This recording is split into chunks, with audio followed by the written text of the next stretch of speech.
As it turns out, the people who guessed that the next PlayStation Showcase would be held next week were correct. PlayStation has just confirmed that the latest PlayStation Showcase will premiere on Wednesday, May 24th at 1 p.m. Pacific Time, 4 p.m. Eastern, or 9:30 p.m. British Standard Time. Just like all the previous PlayStation Showcases for the past few years, the event will be held live on YouTube and Twitch. It's almost time to see the Phase 2 for the PS5. The show will run a bit over an hour, focusing on PS5 and PSVR 2 games in development from top studios from around the world. Expect a glimpse at several new creations from PlayStation Studios, as well as spellbinding games from third-party partners and indie creators.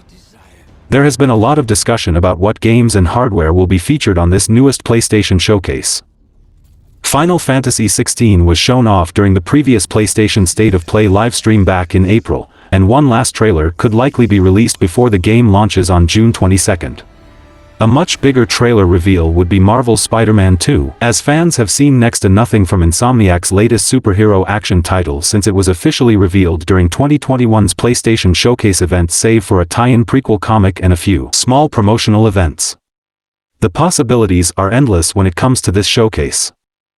My predictions for games shown are GTA 6, Marvel's Spider-Man 2 and Wolverine, Resident Evil 9, Bioshock 4, Bend Studios' Men in Black, Ghost of Tsushima 2, some revivals like Twisted Metal, MotorStorm, Resistance and Sock'em, new IPs from PlayStation Studios, Factions 2, Mortal Kombat, Persona 6 or Persona 3 Remake, and more surprises. I want no more Final Fantasy XVI, I'm already sold on that, and there are a lot of spoilers out there too. Death Stranding 2 will be at the Summer Games Fest showcase, and Star Wars LOTR could be missing both. I need release dates for Stellar Blade, Rise of the Ronin, Lost Soul Aside, Pragmata and Little Devil Inside. We already got the leaks of Metal Gear Solid and Castlevania at this showcase, and Bluepoint might be onto something.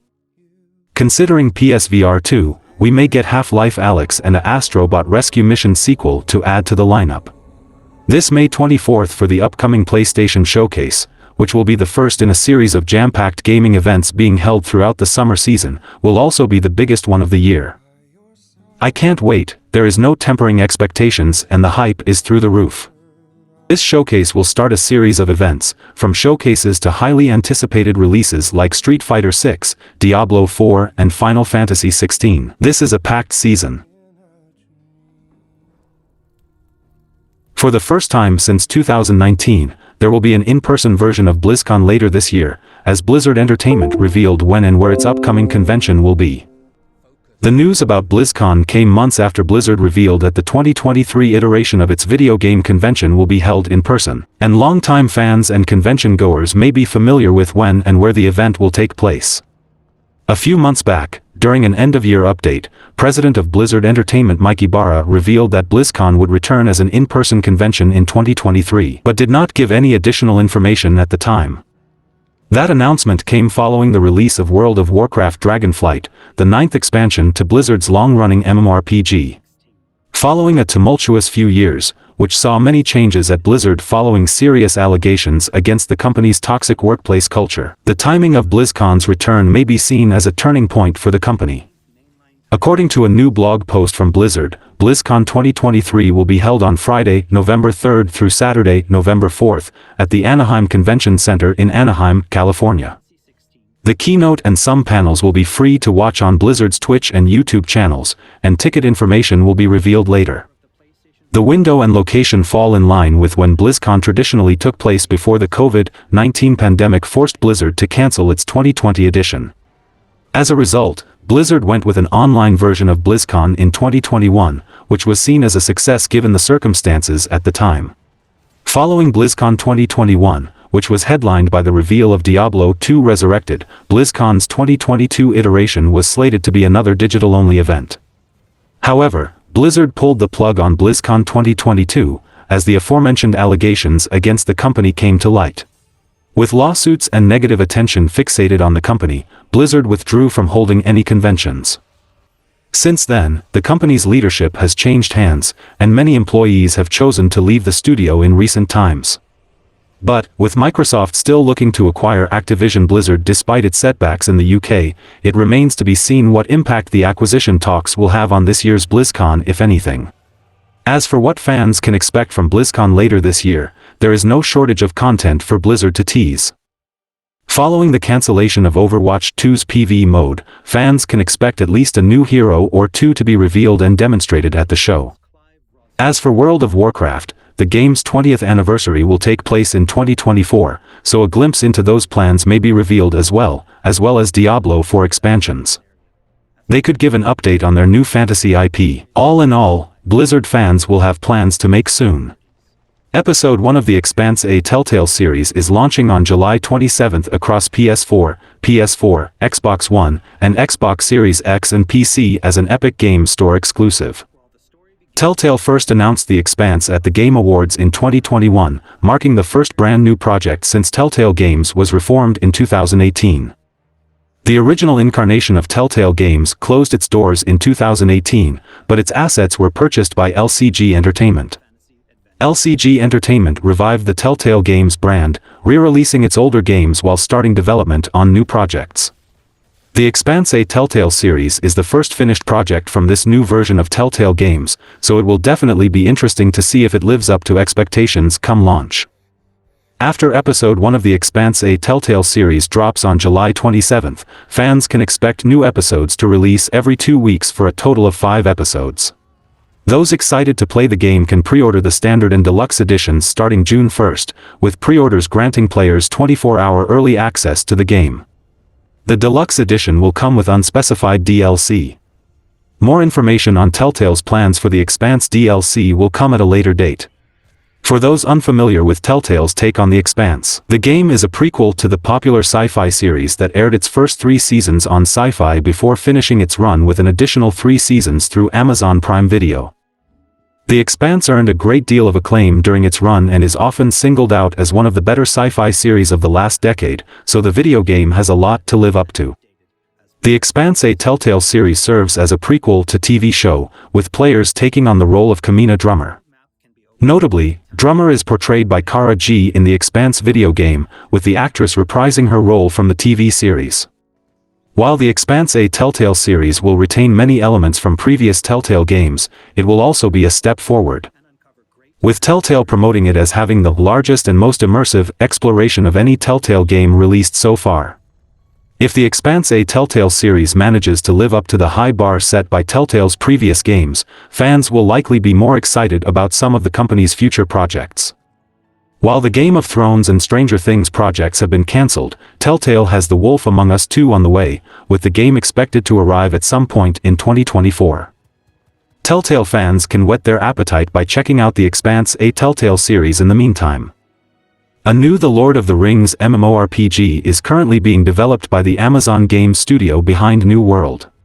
Amazon has officially confirmed that it's partnering with Middle-earth Enterprises to create a new game based on J.R.R. Tolkien's beloved The Lord of the Rings and The Hobbit novels.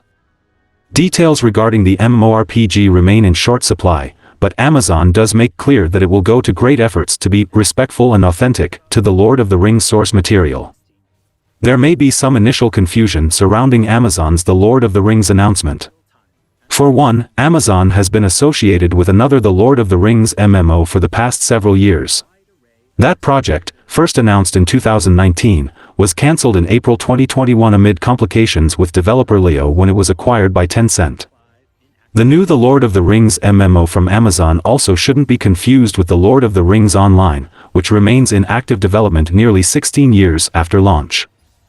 Amazon's now announced The Lord of the Rings MMORPG is an entirely new project. It's being made internally by Amazon's Orange County studio, which launched its first project New World in 2021. Content in Amazon's The Lord of the Rings MMO will draw from both The Lord of the Rings trilogy and The Hobbit as it seeks to create a vast, connected digital world for players to experience Middle-earth. One thing that Amazon Orange County wants to make clear is that The Lord of the Rings MMO will not be a New World 2.0. The development team will draw on its experiences in New World, which remains in active development, to create a unique experience. The Lord of the Rings MMO will build on ideas and technology used in New World, like New World's massive multiplayer battles, but in a way more fitting to the world of Middle-earth and its epic fantasy themes. Amazon is taking a second stab at creating an MMO based on The Lord of the Rings, following the cancellation of a similar project 2 years ago. Speaking to GamesIndustry.biz, Amazon Games Vice President Christoph Hartmann said the game is still in its very early stages, but confirmed it will feature stories and characters from both The Hobbit and The Lord of the Rings. Amazon previously announced in 2019 that it was working with China-based games firm Leo Technologies on a Lord of the Rings MMO. But this was cancelled in 2021, due primarily to Tencent acquiring Leo in 2020. Hartmann told GamesIndustry.biz that Amazon and Tencent were in discussions over the future of the project, but it was unclear who retained the rights to the game. When Middle-earth Enterprises later said that Tencent, and therefore Leo, did not hold the license, the project was canned. Amazon approached Middle-earth Enterprises about doing another game, but could not reach an agreement. After Middle-earth was acquired last year by Embracer Group, which is already working with Amazon on the new Tomb Raider, discussions began again and this time an agreement was made. While the game is still in very early stages, Hartmann is optimistic about the potential for such a project. Being in the games industry, we all like Lord of the Rings in some form. I read the book when I was a kid, I watched the movies, and we have some people in the studio who even speak Elvish. We need that for the game. They will make sure it's really true to the IP. Hartmann emphasized that The Lord of the Rings is clearly the biggest fantasy IP out there, not just popular in the West but also really big in Asia and China. There's no word on a release date for Amazon's The Lord of the Rings game, but with the team now in prototyping mode and Hartmann determined to create an MMO that lasts for over a decade, he's in no rush to bring something to market. With New World still in active development, it's unclear exactly when work began on The Lord of the Rings MMO. Under the assumption that it was a recent move, that means the Lord of the Rings project is almost certainly years away from coming to fruition. According to a new rumor, Capcom's long-dormant Dead Rising franchise might be returning from the grave for a reboot. Released in 2006 for the Xbox 360, the original Dead Rising was one of the first true displays of the 7th console generation's technical prowess, pitting players against a massive horde of zombies in an open-world setting.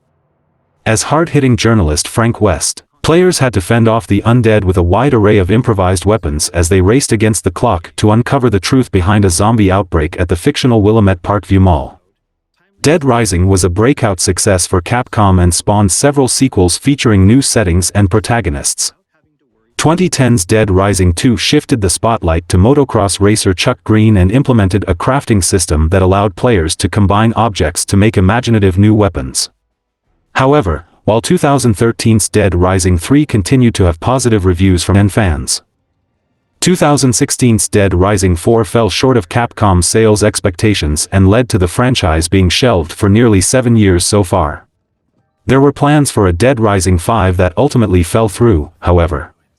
A new rumor from Jez Corden of Windows Central suggests that Dead Rising might finally return in the form of a reboot. While addressing another user on Twitter following the recent whispers of Konami striking an exclusivity deal with Sony, Corden claimed to hear reports of this reboot, though he was just as quick to point out that he has no concrete evidence that Capcom is working on it. Still, there have been plenty of comments from fans excited at the idea of Frank West returning for another zombie-filled adventure. Capcom has been no stranger to reviving classic games over the past few years, especially when it comes to zombie games. Resident Evil has seen several remakes, with the latest being Resident Evil 4 back in March. Meanwhile, EA and Motive Studios released the Dead Space remake to massive success in January, proving that there is plenty of room for zombie-centric survival horror experiences in the current console generation. While nothing official has been confirmed regarding a Dead Rising reboot, it would certainly fit with Capcom's current strategy of remaking classic horror titles like Resident Evil 4, and the updated technology of the PlayStation 5 and Xbox Series X and S consoles could allow Frank West to fend off even larger armies of zombies in this hypothetical revival. Fans haven't seen Frank West in action since his guest appearance in Marvel vs. Capcom Infinite in 2017. And it might be time for the troubled reporter to dive back into the brutal world of Dead Rising should this latest rumor prove true. Capcom has filed a trademark registration that indicates a potential Monster Hunter spin-off game.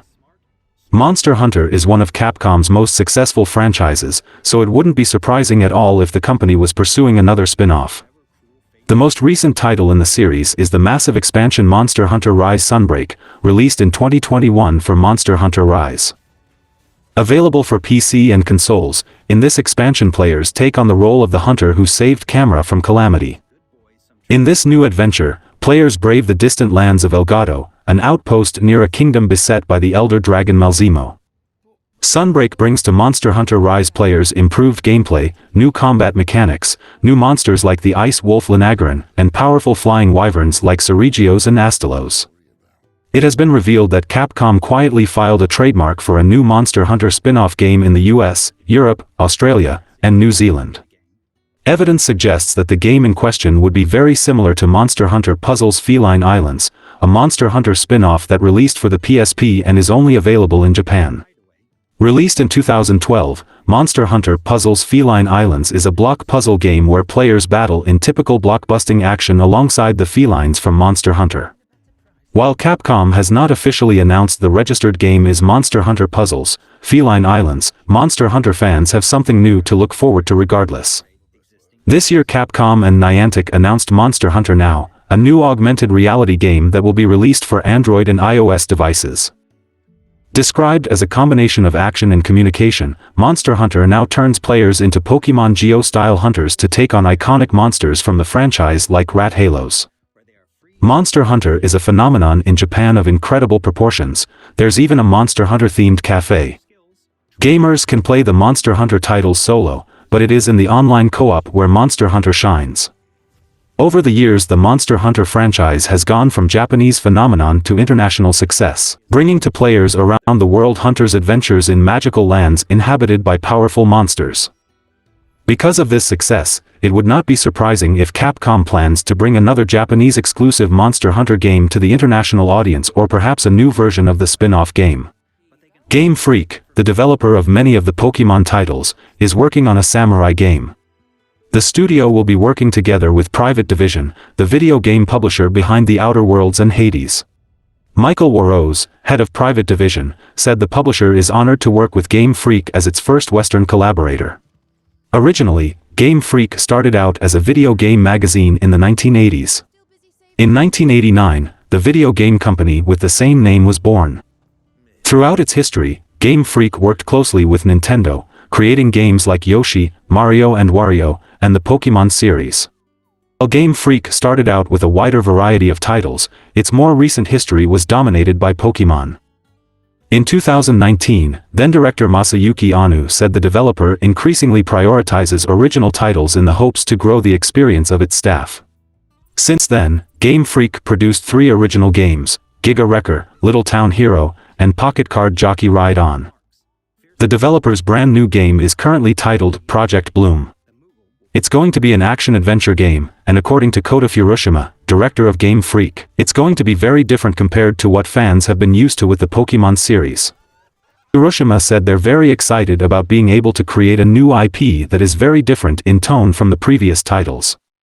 He went on to describe the project as bold. According to Furushima, the plan from the beginning was to work with Private Division as Gamefreak is very impressed by the publisher's international expertise and track record of previous games. While Furushima said the studio is very excited to talk about Project Bloom in the future, for the time being, very little is known about it. With the announcement, Gamefreak and Private Division shared a piece of concept art, which shows a samurai-like figure standing in an ancient forest. Already the image promises an ambitious visual world that fans will likely be excited to uncover. While Gamefreak is very closely tied to Nintendo, based on its latest original titles, it's clear it has a desire to work with other creators and broaden its horizons.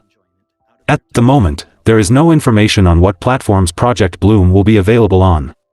For now, the only things known are Project Bloom is in early development and its release can be expected between April 2025 and March 2026. Project Bloom has no launch date, it's expected to release during Take-Two's 2026 fiscal year. We're thrilled to have the opportunity to create new IP that is bold and tonally different from our prior work, said Gamefreak director Kota Furushima. From the beginning, Private Division was the publisher we wanted to work with on our new game. Their track record and global expertise give us all the confidence to create a sweeping new action-adventure game that we can't wait to share more about in the future. Gamers will have to be patient, but if the concept art is anything to go by, it'll be worth the wait. Blowfish Studios just announced its most high-profile game so far, Shadowman Darkqe Legacy, a sequel to the classic game originally released in the late 90s. It's fair to say that this is something nobody expected, as the franchise has been dormant for over 20 years, but this sequel has the potential to reinvent the Shadowman franchise many years after its original launch. The original Shadowman was a cult classic from the late 90s and early 2000s. Based on a comic book series made by Valiant Comics, the game revolves around Michael Leroy, an ex-English major who was turned into a voodoo warrior and needs to protect the world from dark forces. While the game received enough success to spawn a sequel for consoles a few years later and be remastered in 2013 for PC, the second one didn't fare as well and the franchise was forgotten until now. Shadowman Darkqe Legacy has been announced out of the blue this week by developer Blowfish Studios with a new trailer. The teaser does not show much, as there's no available gameplay yet, but it does show a table full of things that sets the tone for the game. Some interesting items displayed on the table include a katana, cigarettes, some rings, booze, a skull, and a poster with the title, The Lead Belly, starring Jack Boniface, the protagonist, on January 17th. At the moment, it's not really clear whether that date means something. The game's release is set for 2024, and it'll come out for PC, Steam and Epic, PS5, and Xbox Series X and S, but it does not have a specific release date yet. In this sequel of the classic title, gamers will take the mantle of Shadowman Jack Boniface, who vowed to defend humanity against dark undead enemies from Deadside. He's expected to face necromancers, cultists, demons, and dark abominations during his quest. According to the developers, the game will offer a visceral, rewarding combat with deadly supernatural weapons, which will be punishing, and an intriguing narrative. That pretty much sets it up as Shadowman meets action combat. Hopefully, Shadowman Darkqe Legacy will be a hit or at least not a forgettable game. Recently, gamers saw many sequels to old games that did not disappoint. One of the best examples is Streets of Rage 4, which came out over 25 years after the last installment of the franchise and was able to keep the spirit of the series intact. In a save-the-date announcement, Meta confirms the return of its VR showcase, the MetaQuest Gaming Showcase, for June 1st. Fans can expect new game announcements for the MetaQuest, a pre-show taking place beforehand, and a developer panel happening afterward. While VR is considered niche by many, it makes up a solid portion of the gaming industry. The popularity of headsets may vary, but there's no doubt that the MetaQuest 2 is among the most popular. As such, it would be a wise idea for MetaQuest 2 owners to mark their calendars with the showcase's date. The MetaQuest Gaming Showcase takes place on June 1st at 10 a.m. Pacific Time, 1 p.m. Eastern Time, and it'll be available on Twitch, Facebook, YouTube, and in Meta Horizon Worlds. Described as the biggest celebration of the depth and breadth of content across the MetaQuest platform yet. The company confirms there will be 40 minutes of content in the main showcase, as hosted by Oculus Studios executive producer Ruth Bram. This includes brand new VR game announcements, first looks at gameplay for upcoming titles, major updates to current games, and much more during the main event. Before it kicks off in full, the pre-show will begin at 9:45 a.m. Pacific Time, 12:45 p.m. Eastern Time. It'll focus on game updates and debut trailers ahead of the proper showcase, and then there'll be a post-show developer roundtable that discusses some of the upcoming games. Of course, what games, who'll be in attendance, and so on won't be revealed until the showcase takes place. The MetaQuest Gaming Showcase is one of many events taking place this summer. It's the primary one focused on VR, though, but after it is Summer Game Fest, which kicks off on June 8th. The Xbox Games Showcase and Starfield Direct then follow that on June 11th. As of right now, the PlayStation Showcase is coming pretty soon, and Nintendo is likely to host a major Direct Showcase too. PlayStation has revealed a new initiative to support emerging independent game makers in India. The India Hero Project offers developers funding and resources to help developers bring their games to market, including financial help, a minimum of $100,000, marketing, access to dev kits and tech support, plus other promotional opportunities. Developers in India can also make use of PlayStation Studios' internal resources and expertise. The project covers developers producing games for PS5, PSVR 2, and PC. It will also consider mobile games on a case-by-case basis. Developers can find a full FAQ and also apply through here. India has been an important development market for the global gaming and entertainment industry for decades now. Radhika Thakur, Corporate Strategy and Development at Sony Interactive Entertainment, tells GamesIndustry.biz. Its standing as a hub of innovation and talent for the global industry is not new. The explosive growth in domestic demand for compelling gaming experiences has been clear to see. It has also been fascinating that as domestic gaming demand has grown, local game development talent has also evolved to address this opportunity, with clear ambitions to reach global gaming audiences. As such, we believe that Indian game development is also at an inflection point, and it is the right time for PlayStation to extend our continued commitment to the market with direct support to its game development community. Program Manager Sujit Sukumaran adds, India Hero Project is not just about investing in the Indian game development industry but also helping to cultivate a new generation of game developers who can create innovative and engaging games that will be popular with players worldwide. Thakur says that PlayStation has been part of the India games scene for 20 years and that the project is based on its understanding of the market and what it needs. The India Hero Project seeks to address some key challenges facing game developers in India, continues Sukumaran. Access to funding can be a significant challenge for independent game developers, particularly in the early stages of development when they may not have a proven track record or revenue stream. Expanding into new markets can be difficult, particularly for developers who may not have the resources or experience to market and promote their games globally. Adapting games to international market tastes and needs can be challenging, particularly for developers who may not have the resources or expertise to do so. The latter is where the firm's mentorship element can come into play, including guidance on UI and UX design. PlayStation says there's no strict limit in terms of how many developers the project can support, although it won't be for everyone. There is no specific number of developers the India Hero Project can help, details Hector Fernandez, head of global third-party business development and strategic initiatives at Sony Interactive Entertainment. However, the number of titles will vary depending on various factors, including the size of each developer's project, the funding requirements, and the resources needed to incubate the project to market. Thakur adds, our goal is to support diversity in stories delivered through interactive entertainment experiences. Ultimately, the number of titles we can support depends on the quality of the projects and the needs of the developers. Sukumaran says having a clear plan for how Indie Hero Project can help is important. This program is designed to help developers with a clear vision for their game and the ability to articulate a plan for how they will bring their games to market to our team, he says.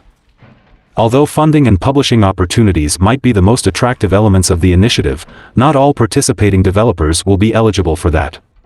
They may be considered for additional support as their development progress, Sukumaran says. Ultimately, we aim to help independent game developers in India succeed and thrive. We are committed to providing the resources and support necessary to help them achieve their goals. The India Hero Project is designed specifically for Indian game developers. In terms of other emerging development markets, Fernandez was keen to stress that PlayStation invests in teams globally, and it's always looking at ways it can do more. At PlayStation, we believe in the power of independent game developers, which is why we are committed to supporting them through initiatives like the India Hero Project, he concludes. We also recognize the importance of diversity, equity, and inclusion in the gaming industry, so we aim to support underrepresented game developers worldwide. We are constantly exploring new ways to support the gaming community in emerging territories and are open to new opportunities that arise. Our ultimate goal is to help independent game developers succeed and thrive, and we believe that the India Hero Project is a key step toward achieving this goal, said PlayStation. This is similar to the China Hero Project, which funds Lost Soul Aside, Fist, Cornvalia and more. It is good to see the support from PlayStation for the creators. Across the globe, India has always been a stronghold of PlayStation since the PS2 era, since GTA, God of War and Need for Speed. I hope this evolves into pushing more gamers into the hardcore single-player games from the mobile free-to-play shit. Independent AAA studio Deviation Games has reportedly been hit by layoffs. VGC spotted several members of the team announcing via social media that they had been dismissed from the studio. Staff known to be affected include principal technical artist Christopher Berry, associate producer Jared Bailey, and software engineer Kyle Paris. The latter said the layoffs occurred because Deviation Games recently ran into a difficult situation. Sources told VGC as many as 90 staff may have been affected. Deviation Games was founded in 2021 by former Call of Duty developers, led by Black Ops leads Dave Anthony and Jason Blundell. The studio debuted by announcing they were working with PlayStation on an original IP at the Game Awards 2021. In September 2022, Deviation announced Blundell had left the studio. GamesIndustry.biz has reached out to Deviation Games for more information, and to Sony for an update on the partnership between the two companies.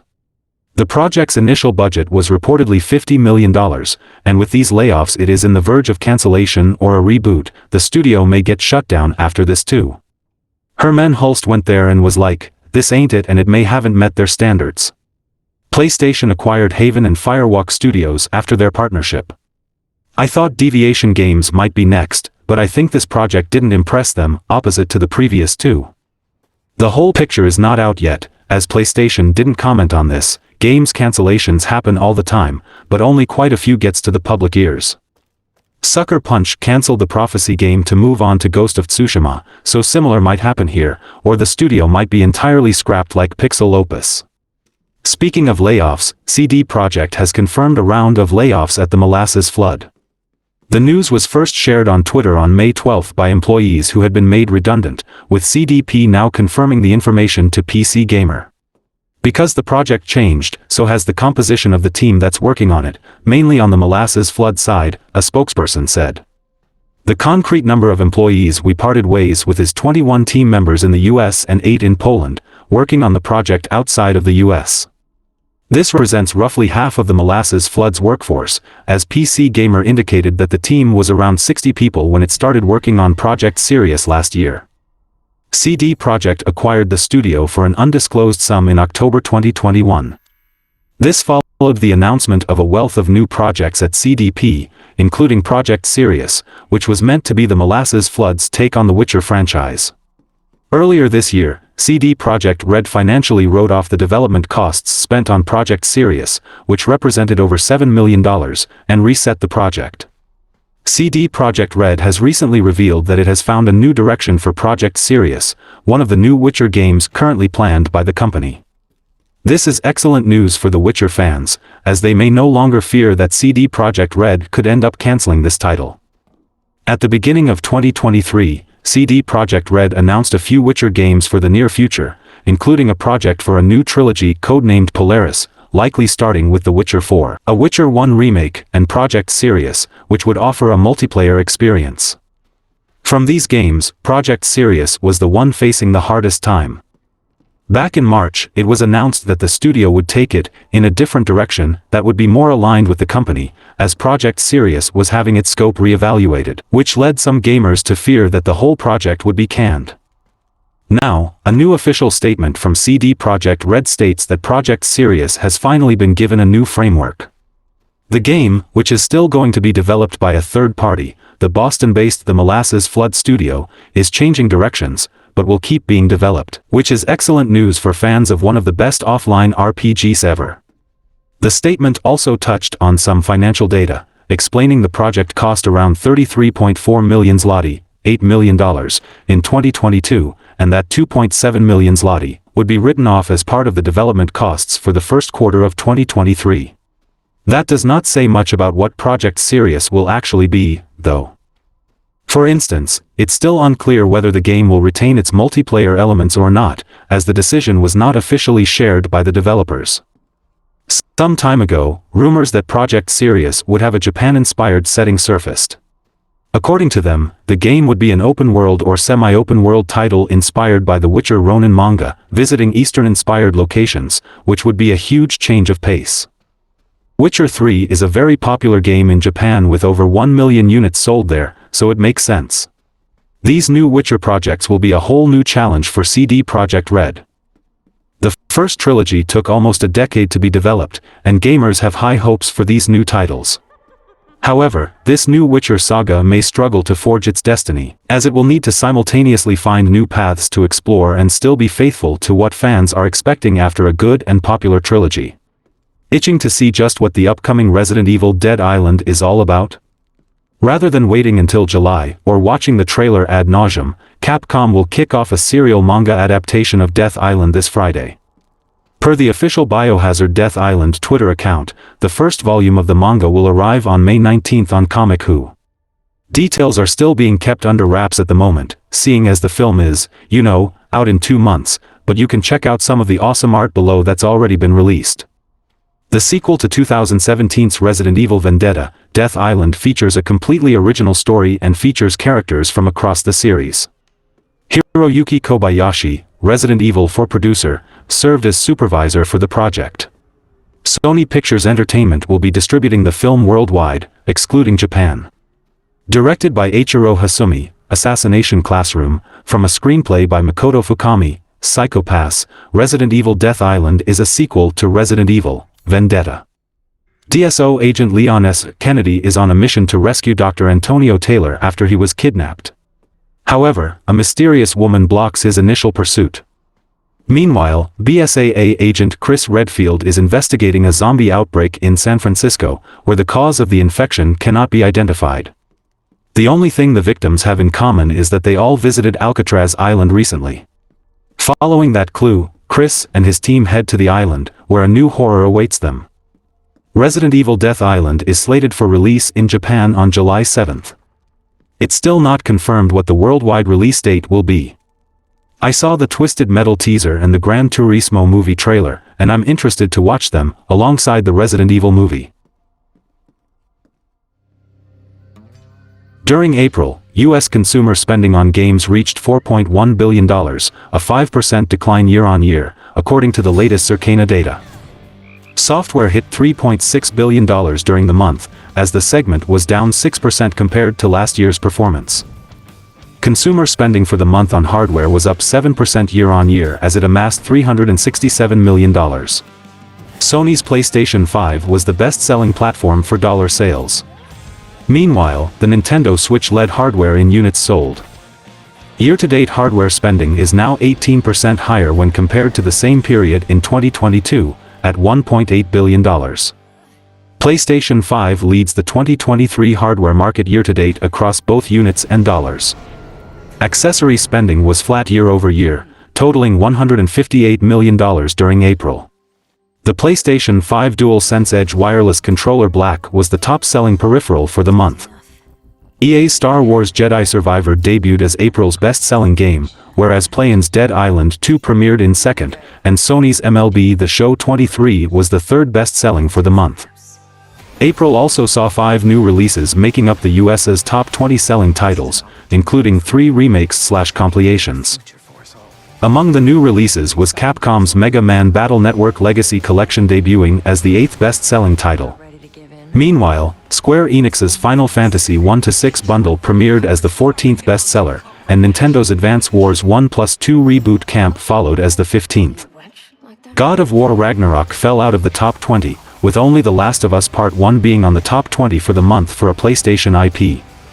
But for overall for the year as a whole, God of War Ragnarok is there in the top 20, with The Last of Us, Elden Ring and Forspoken. Hogwarts Legacy remains the best-selling game of the year. The Legend of Zelda Tears of the Kingdom sold a staggering 10 million copies in just its first 3 days on sale, making it the fastest-selling game in the franchise and one that's outpacing mega-hit Elden Ring. Hype has been incredibly high for The Legend of Zelda Tears of the Kingdom since the game was first announced in 2019. Initial reports indicated that Zelda Tears of the Kingdom was about to break sales records in the UK for the franchise. But now Nintendo's updated data has confirmed that the game has enjoyed similar success all over the world.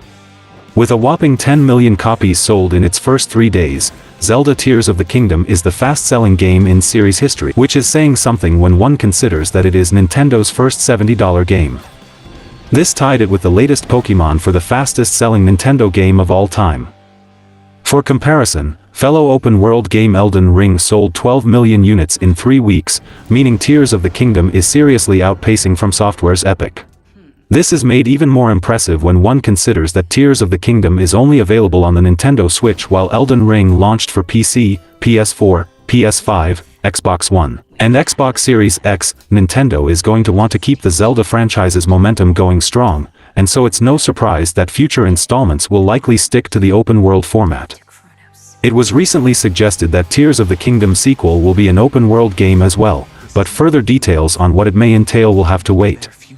It's likely that such a game will eventually release for the Nintendo Switch successor console, and with Tears of the Kingdom having just launched, fans can expect to wait years before getting a glimpse of Link's next adventure. Luckily, Tears of the Kingdom should keep Zelda enthusiasts plenty busy in the meantime. The Legend of Zelda Tears of the Kingdom's open world is truly massive, with players able to freely explore Hyrule, the skies above Hyrule, and the caverns beneath it. It's got content galore, and so it should be quite some time before franchise fans are ready to move on to the next installment. For me, the issues are with the pacing of story and lore expansion. They need to put more focus on those. It was a tough April for the UK PC and console games market, with sales down on games and hardware. Just under 111,000 consoles were sold in the UK during the month, GfK figures, which is 20% down over March. However, the figures are 20% up over April last year. PS5 was the #1 console of the month once again, followed by Nintendo Switch and then Xbox Series S and X. PS5 sales fell 35% over March, but is up 15% compared with April last year. Meanwhile, Xbox Series S and X sales are down 32% over March, but up 8% over the same period the year before. However, the big winner of the month was the Nintendo Switch, which was up 26% over March and 30% up over April 2022. This was mostly due to the new Zelda edition of the console, which was released right at the end of the month, and 2 weeks before the game, but it still managed to account for 29% of all Switch consoles sold last month. In terms of video games, 2.2 million PC and console titles were sold across the UK last month, a drop of 8% over April last year, GSD data. The best-selling game was comfortably Star Wars Jedi Survivor, which shot to #1 after just a week on sale. It's a strong start, with launch sales up 31% over its 2019 predecessor, Star Wars Jedi Fallen Order. Fallen Order's digital sales accounted for 36% of its total sales, while Survivor's digital sales accounted for 66%, another clear indicator on how digital has accelerated from pre-pandemic to post-pandemic. Dead Island 2 makes #2 with a strong launch, although the data doesn't go far enough back to compare to the original, which came out in 2011. However, those two big releases couldn't match the launch sales of last year's big April release, LEGO Star Wars The Skywalker Saga.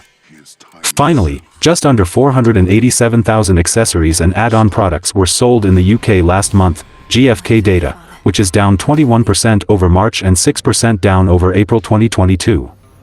After a month away from the top spot, the PS5 White DualSense controller retakes #1, while last month's top seller, the Xbox wireless controller Carbon Black, drops to #3. Xbox Series S and X has surpassed 2 million sales in the UK, chart company GfK has revealed. The console achieved the feat in 128 weeks and has generated £696 million.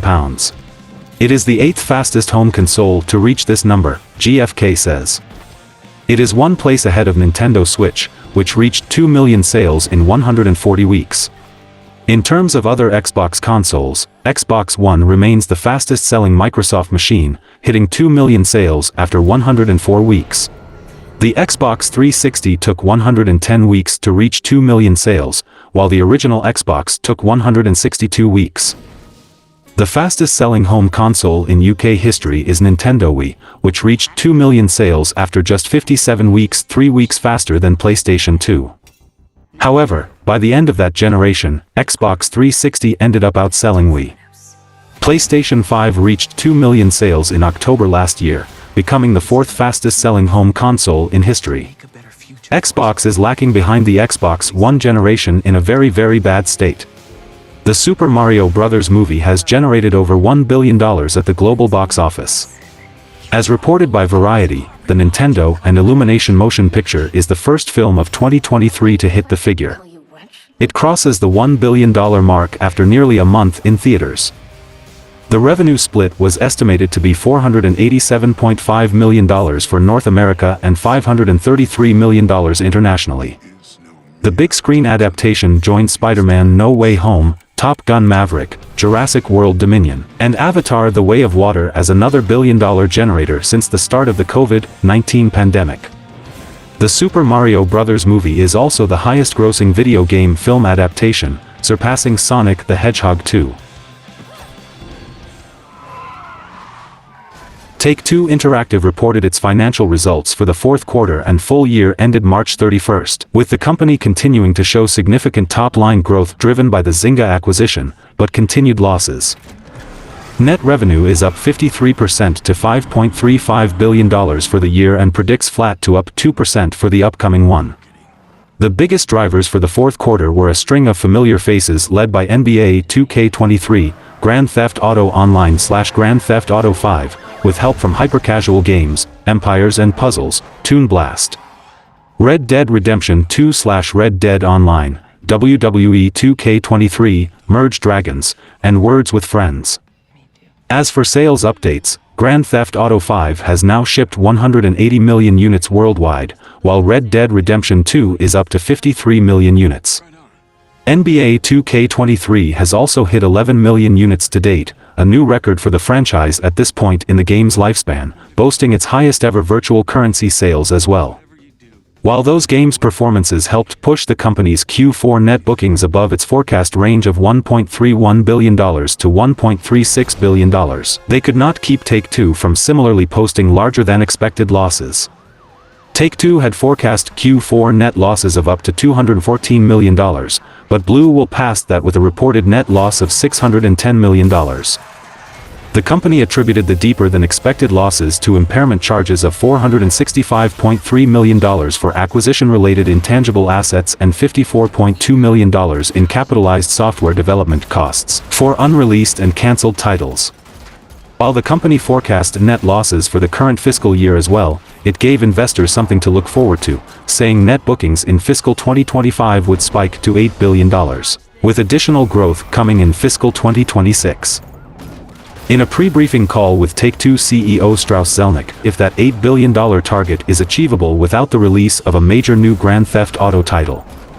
Grand Theft Auto 6 has been announced, but the company has given no release window for it as of yet. We're not talking about specific titles, Zelnick says. We believe it's highly achievable. As you know, it's exceedingly rare that we talk about out years, and when we do, it's because we have a high degree of confidence. It's a reflection of a pipeline we've been investing in for years. We're beginning to see that come to fruition in fiscal 24, and then in fiscal 25. We expect to see some great successes. He notes that the company has 36 titles currently slated for release in fiscal 25 and 26. As for fiscal 24, Take-Two expects to launch 3 immersive core games by the end of March 2024. NBA 2K24, WWE 2K24, and an eagerly anticipated new IP from one of the premier studios. It also has 2 mid-core / arcade titles in the works for this year, one of which, LEGO 2K Drive, arrives this week. Take-Two recently cancelled the Nintendo Switch release of Midnight Suns.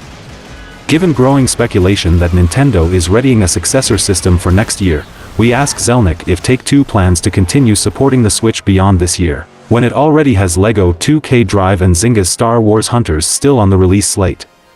Yes, I think we'll continue to support it, he replies. One other console question we put to Zelnick is that of mid-generation console refreshes.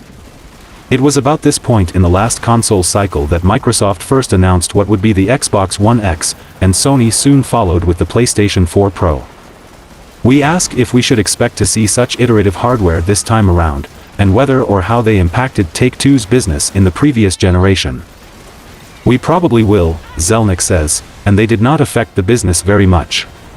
While Take-Two's console and PC lineup gets much of the attention, the company's forecast for the current year also emphasized how much the Zynga acquisition reshaped the business since it closed a year ago this month. For fiscal year 22, mobile represented just 12% of Take-Two's bookings. In fiscal 23, that was up to 47%, a mark the company expects to grow to 53% in the current year. Zelnick acknowledges the shift but says it has required little in the way of adjustment from the top tier of the company. Take-Two Interactive has offered more insight into its lineup for the next 3 years, pledging that almost half of its releases will be new IP. The Grand Theft Auto publisher has 36 titles planned for fiscal 25, 12 months ending March 31, 2025, and fiscal 26, ending March 31, 2026. Zelnick said Take-Two will release 12 titles in the current fiscal year, as well as that 36 in the following 2 years. He added that 44% or more will be new intellectual property. The rest is new iterations of existing franchises, and that's mobile, console, PC and numerous business models, he explained. We couldn't be more excited. Fiscal 24 titles look good and as I said, we're very confident in the years to come as well. And we thought it was important to convey that with transparency today. Zelnick and his fellow executives refrained from giving any further details, such as how many of these titles will come from Zynga, the company's wholly owned mobile publisher. Bioshock 4, the much-awaited sequel in the Bioshock franchise, is reportedly in development hell. Developer Cloud Chamber and publisher 2K Games have kept a tight lip about the game's story and release date, leaving players with just rumors on what to expect in Bioshock 4. According to various sources, Bioshock 4 is said to be an open-world game set Borealis, a city located in the Antarctic. There's still no confirmation on whether the fourth installation will be set in the same timeline as the first 3 Bioshock games, and if the main character will still be given the power of plasmids or vigors. Apart from the possible gameplay details of Bioshock 4, there had been many rumors swirling that the narrative team, led by former Far Cry 5 writer Liz Albel, was reportedly doing multiple rewrites for the script. According to a Twitter thread by prominent leaker Oops Leaks, Bioshock 4 was reportedly being delayed because the studio was facing various struggles. Citing reasons like the game being rebooted for a 4th time last year, issues with management, and alleged uncertainty in financial success, among many others. The leaker said that, at this point, Bioshock 4 would be stuck in development hell unless these problems were resolved. They also predicted that if 2K Games and Cloud Chamber don't announce the game this summer, there would be 0 chances of it being released in 2025 as initially planned. Many Bioshock fans expressed their disappointment with the 4th installment status, with a number of them saying that the franchise went downhill after Bioshock creator Ken Levine left the development team following the shutdown of Irrational Games. Some also said that Bioshock 4 should just be given to another studio, and also called on 2K Games to bring Levine back on board. However, there were still gamers that seemed hopeful that Bioshock 4 will be completed in the future. I even predicted that it would show up on the PlayStation Showcase. Contrary to popular demand though, it might be impossible for Levine to work on Bioshock 4 because he's now the head of Ghost Story Games, the studio behind his upcoming FPS game Judas, which seemed to borrow some elements from Bioshock. First revealed during last year's Game Awards, it's expected to release sometime in 2025, the same year as Bioshock 4's rumored release date. Many players who followed Levine's work seem pretty excited about Judas when they first saw the trailer, and hopefully, Bioshock 4 will get the same reception once it's revealed. The Grand Theft Auto series surpassed 400 million in lifetime sales, Take-Two Interactive announced as part of its latest quarterly earnings report. As per usual, this newest commercial milestone for the franchise has largely been achieved thanks to the continued success of its latest installment, seeing how Grand Theft Auto 5 continues to sell like hot cakes. While GTA 5 is mere months away from its 10th anniversary, its success has long been one for the ages. 3 days into its release, the hit game surpassed $1 billion in retail sales, becoming the fastest entertainment release to do so. Some 4 years later, GTA 5 became the most profitable entertainment product of all time and has continued to perform admirably to this date. What it did say is that the next installment in the iconic series is, well underway, adding more credence to a recent report that Grand Theft Auto 6 is targeting a late 2024 release. With the holiday season traditionally being the most lucrative period of the year for the entire entertainment industry, a Q4 2024 launch would make a lot of sense for GTA 6. Not least because all 3D GTA games followed this pattern by launching in the final quarters of their respective release years. The main story of Grand Theft Auto may 6th be fully written according to new job listings, which seem to indicate that the game's development is entering a new phase at Rockstar Games.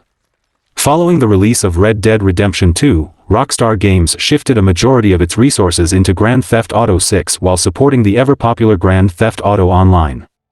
Early Grand Theft Auto 6 leaks suggest the prolific Grand Theft Auto franchise will return to Vice City in the new title. Additionally, several Grand Theft Auto 6 leaks highlighted early gameplay and content in the past year. Rockstar Games' parent company Take-Two was quick to file multiple takedowns targeting leakers, however. Despite the lack of official updates directly from Rockstar Games, new job listings may give fans an idea of where Grand Theft Auto 6 is heading to next in its development cycle. Rockstar Games is now hiring for a full-time Grand Theft Auto 6 voiceover director, which suggests the game's main story and script may be fully written.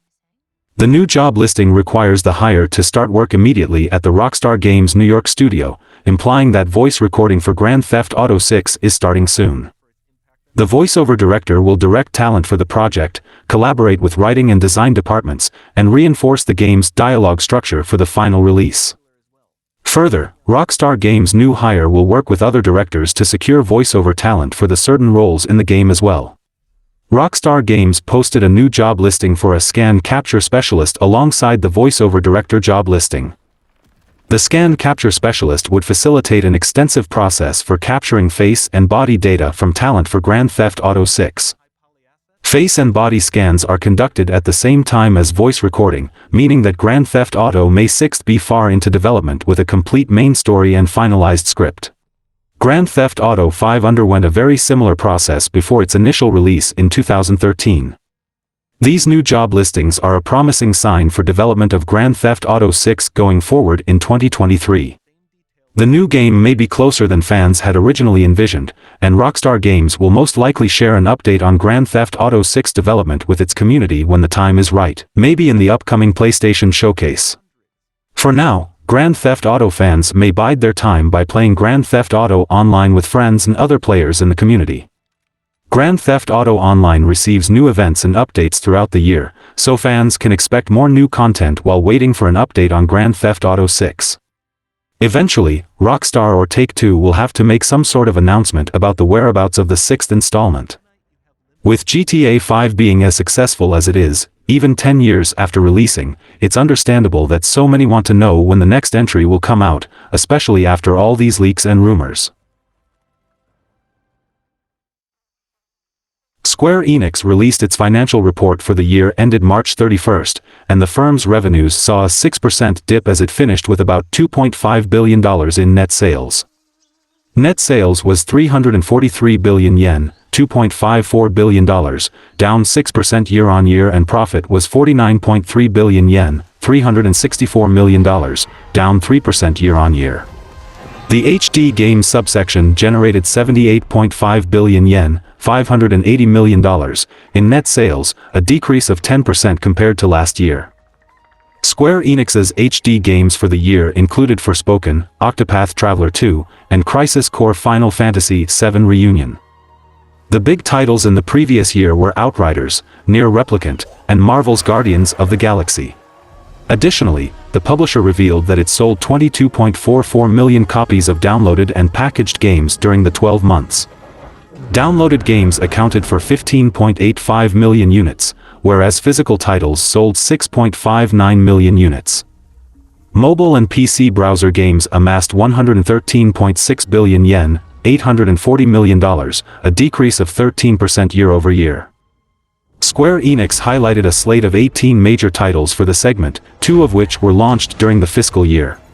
However, it said, new titles were unable to offset weak performances from existing titles. During the period, Square Enix MMOs made 53.3 billion yen, $394 million, in revenue, representing a decrease of 14% year-over-year. Its main games in operations are Final Fantasy XIV and Dragon Quest X. While they didn't receive expansion packs during the year, the firm said that it focused on user retainment via operational initiatives. Square Enix said it would consolidate project resources, such as its merger with Luminous Productions. In outlining its plans for strengthening in-house development resources, the firm listed consideration of M&A activity, creating new studios, and taking minority stakes in other companies. Square Enix projects revenues for the fiscal year ending on March 31, 2024, to be up 5% to 360 billion yen, $2.7 billion. The next installment of its Final Fantasy series, Final Fantasy XVI, will be released on June 22 on PS5, and Square Enix said that it'll focus on AAA high-quality game development more from now on. Ubisoft today reported its financial results for the full year ended March 31, with net bookings in particular seeming to come in worse than even Ubisoft's revised forecast. Sales were €1.81 billion, $1.97 billion, down 15% year-on-year for the whole fiscal year.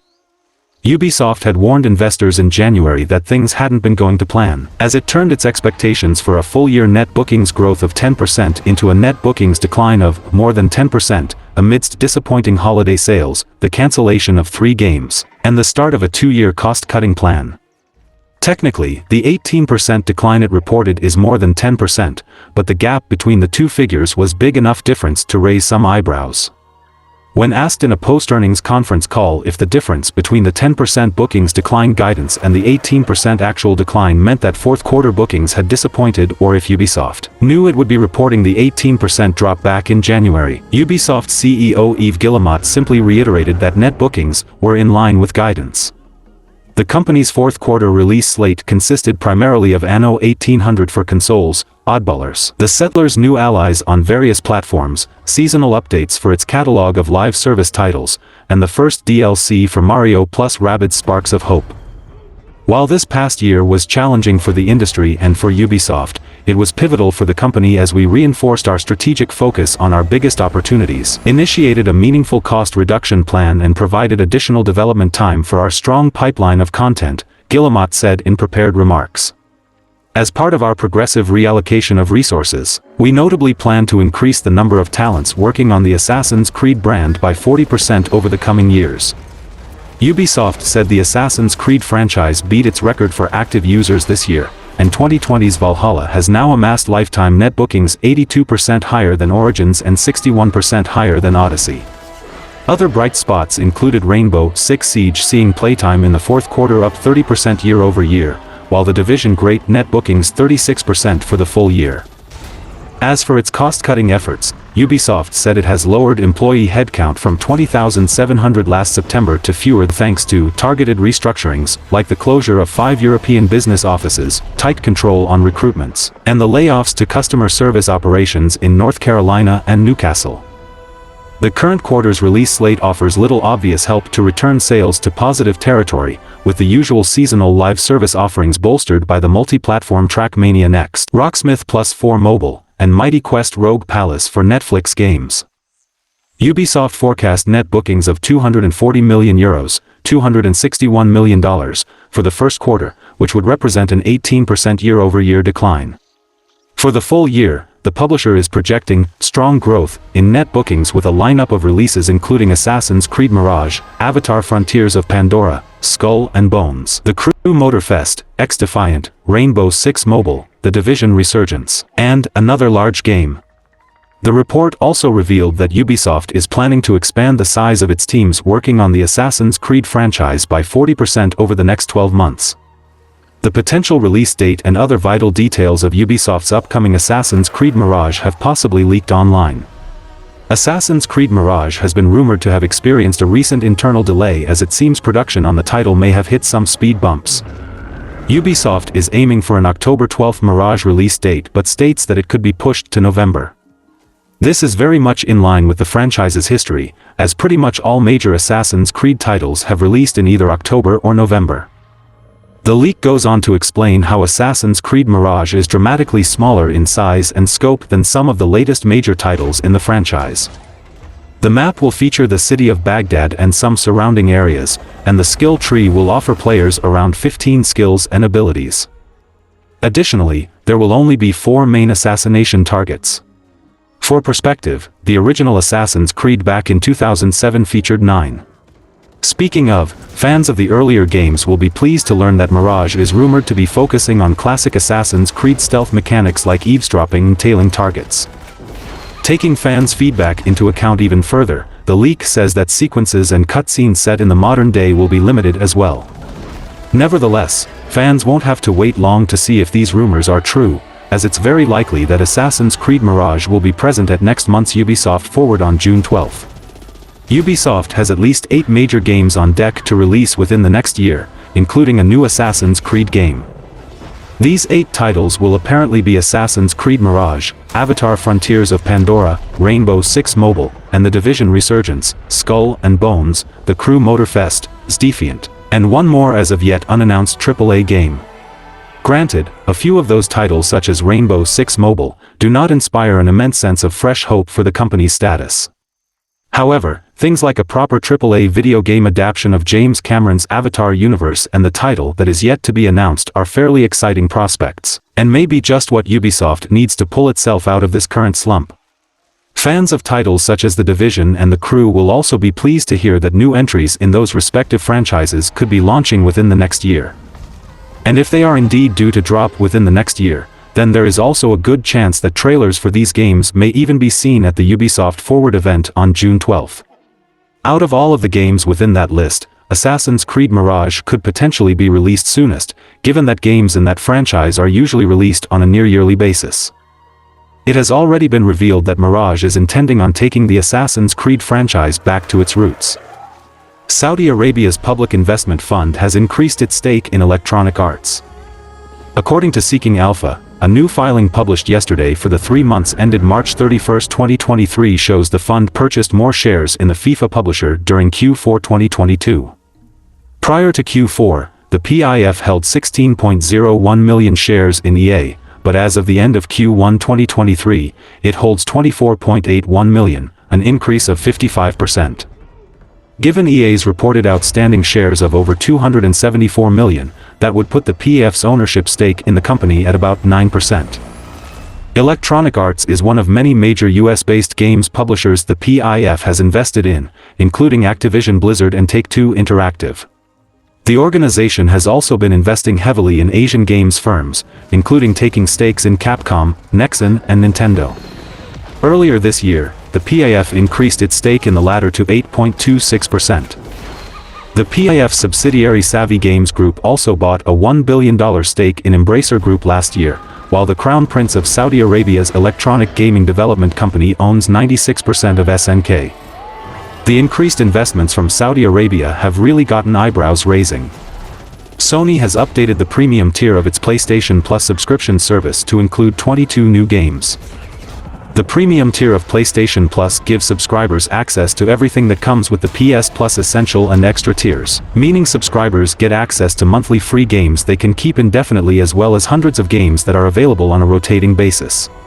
PS Plus Extra subscribers get access to 18 more games as of May 16, while 4 games are coming exclusively to the PS Plus Premium tier. In essence, this means that PlayStation gamers who are signed up for the PS Plus Premium tier can get their hands on 22 total games today. The 18 games being added as part of the PS Plus Extra tier are Bus Simulator 21, Conan Exiles, Dishonored 2, Dishonored, Death of the Outsider, Humanity, Lake, Rain World, Ratchet & Clank Rift Apart, Rise of the Tomb Raider, Rune Factory 4 Special, Sakuna of Rice and Ruin, Shadow of the Tomb Raider, Story of Seasons, Friends of Mineral Town, The Evil Within 2, Thymesia, Tomb Raider Definitive Edition, Watch Dogs Legion, and Wolfenstein Youngblood. The games coming only to the premium tier are Blade Dancer, Lineage of Light, Ghostbusters the Video Game Remastered, Pursuit Force, and Siphon Filter Logan's Shadow. Remember, PS Plus Premium subscribers get access to all 22 games, whereas PS Plus Extra subscribers only get access to the first 18. What's interesting about the PS Plus Extra games for May 2023 is how the lineup has changed since it was initially announced. Shortly after revealing all the new games coming to PS Plus Extra in May 2023, Sony updated the list to remove mention of Story of Seasons Friends of Mineral Town. It then updated the list again, adding Story of Seasons back to the lineup but pulling Soundfall. It's also worth pointing out that this latest refresh to the PS Plus Extra and Premium lineups also includes a Day 1 game. Humanity is a new Day 1 game available now to PS Plus Extra subscribers, but Rift Apart is the highlight for this month's lineup. And that's all for the video guys. Like and share the video for a greater audience. Comment your thoughts on the topics, and donations are always appreciated.